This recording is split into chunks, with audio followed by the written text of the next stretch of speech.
Hello, my name is Skip, and this is From the Fourth Row's review of The Dictator. Now, The Dictator is the third movie by a British comedian from the TV show The Ali G Show, Sacha Baron Cohen. Now, we've seen Sacha Baron Cohen in other movies like Hugo and movies like that, but he's famous for Borat and Bruno and now The Dictator. But he's got kind of a nasty sense of humor, and so The Dictator is a kind of like a guy like all these, like Gaddafi and the North Korean leader who's dead now, and all these type of guys like that. So he has kind of a fetish for just killing people just because he feels like it, or saying things just to get laughs, and he doesn't really mean them, like he wants to have a democracy or rights for women and equal voting and stuff like that. Of course, we know he's only just joking around because he doesn't really mean that. But he ends up getting rid of the one guy that could help him have a nuclear weapon. And so what happens is he has to find another way. And so what he does is he pretends like he's gonna sign a treaty with the United Nations and the United States and all these other countries, and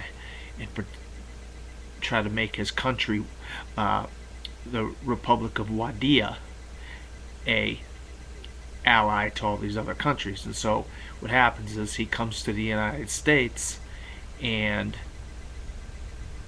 when he comes to the United States, he accidentally gets kidnapped, and they replace him with his double. Now his second in command is played by Ben Kingsley, and he sets this whole thing up with a special secret agent played by John C. Reilly.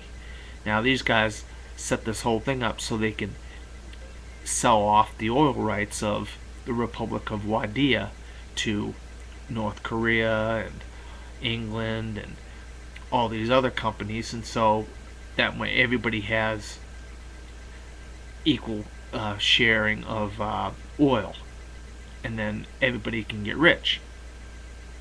But what happens is he ends up wandering the streets of New York, and he befriends a young woman played by Anna Faris, and she owns a store, a green store, green liquids like teas and herbal foods and try, a green store, trying to, she sells things to try to help make it easier to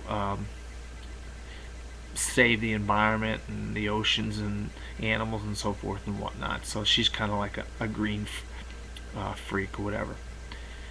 But inadvertently he falls in love with her.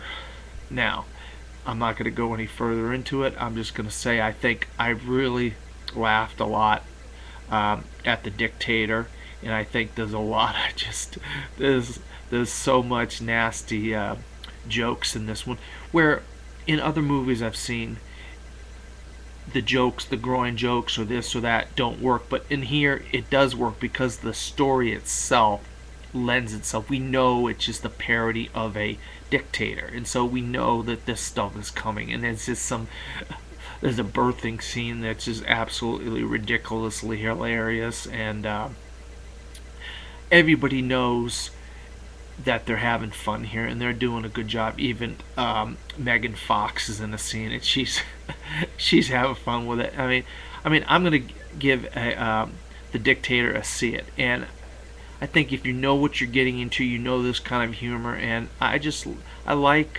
Sacha Baron Cohen movies, especially. I liked Borat. So I'm going to give The Dictator a see it. And this is Skip, and this has been From the Fourth Row's review of The Dictator.